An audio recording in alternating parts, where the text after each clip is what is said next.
John Maya es el gerente de la empresa, de las empresas públicas de Medellín, que tanto queremos y admiramos los colombianos. Gerente Maya, buenos días. Buenos días, Julio. Un saludo muy especial a ti y a todas tus audiencias. Mr. Dólar, ¿por qué llamamos al señor Maya?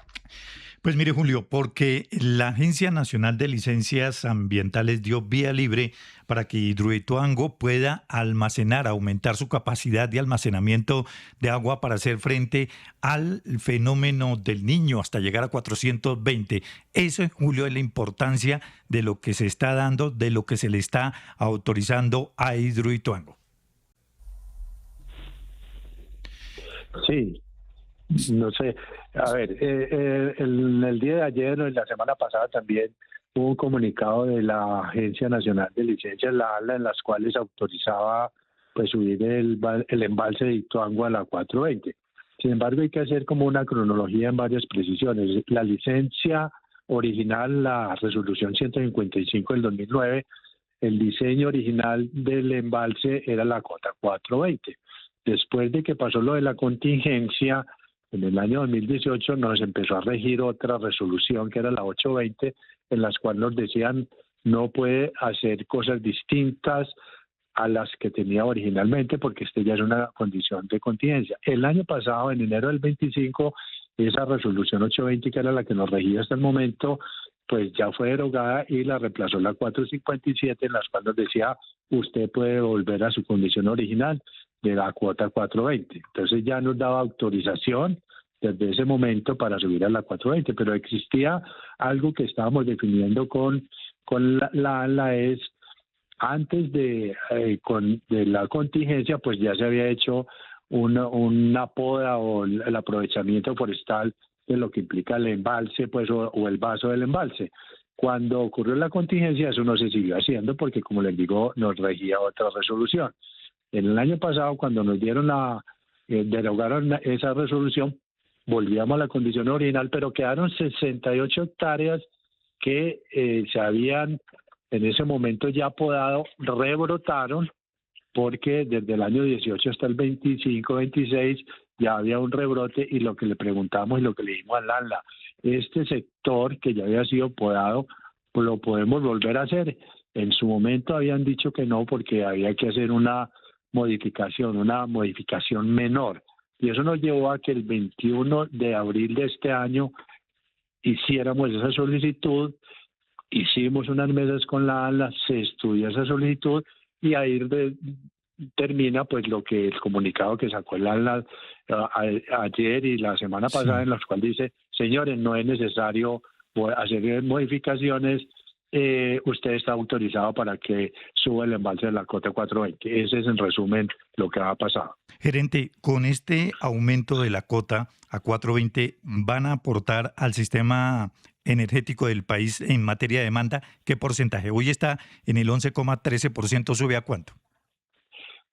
En términos, acuérdense que nosotros tenemos en este momento 4 máquinas, de la 1 a la 4, de la 5 a la 8 todavía no está funcionando, pero en la capacidad que tiene esas 4 máquinas, cuando subimos el embalse, tenemos una energía atrapada ahí más o menos de unos 130 megavatios si lo comparamos con una térmica. Entonces, la bondad de poder subir a la 430, que no solamente subimos la cabeza del embalse con una mayor eficiencia, una mayor presión para que nuestras máquinas funcionen mejor, sino que en ese volumen de agua vamos a tener una energía atrapada equivalente, como le digo, a esos 30 megavatios en una térmica que nos podemos, en un fenómeno del Niño, pues el agua es el elemento fundamental, que es muy distinto estar en la 408 a la 420, son 12 metros más de agua con un embalse pues de 80 kilómetros.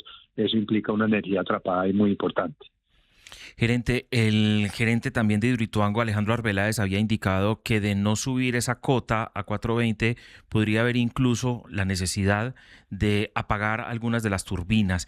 ¿Qué realidad hay frente al tema? Si no se hubiera adoptado o si no se adopta esta medida adicional, ¿qué hubiera pasado con las turbinas que hoy están funcionando, las 4 turbinas que hoy operan?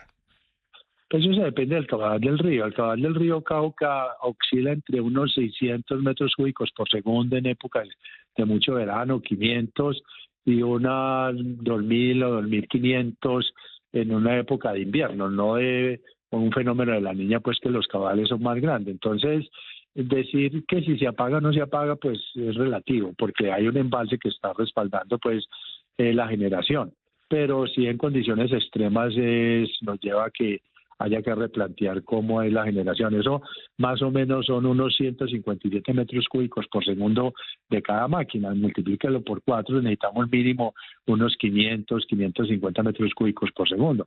Ese es más o menos el panorama y esas son las cuentas que hacemos. Entonces depende del caudal que entre.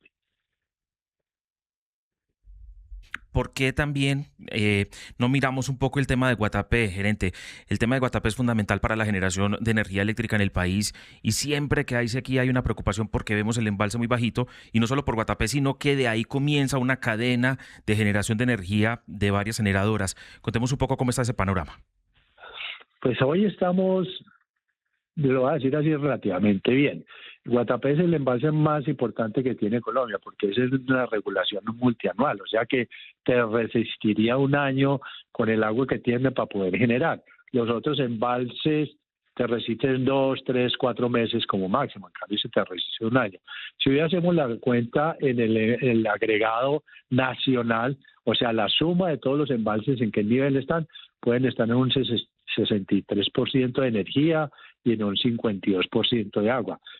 Guatapé, o el Peñol, que tenemos el embalse más grande del país, está en este momento en un 82%. O sea que tenemos hoy un muy buen nivel y esperamos que cuando empiecen a generar las térmicas, pues eso nos dé la posibilidad de subir más el embalse para cuando entre el fenómeno del Niño en todo su furor, pues nos coja con una cantidad de agua pues lo suficiente para poder resistir este fenómeno del Niño. Entonces hoy en el agregado de EPM, como EPM estamos en un 82%, que es un muy buen nivel.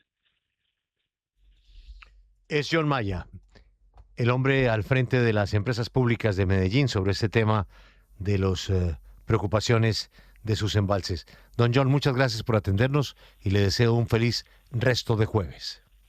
A usted igualmente, Julio, y muchas gracias.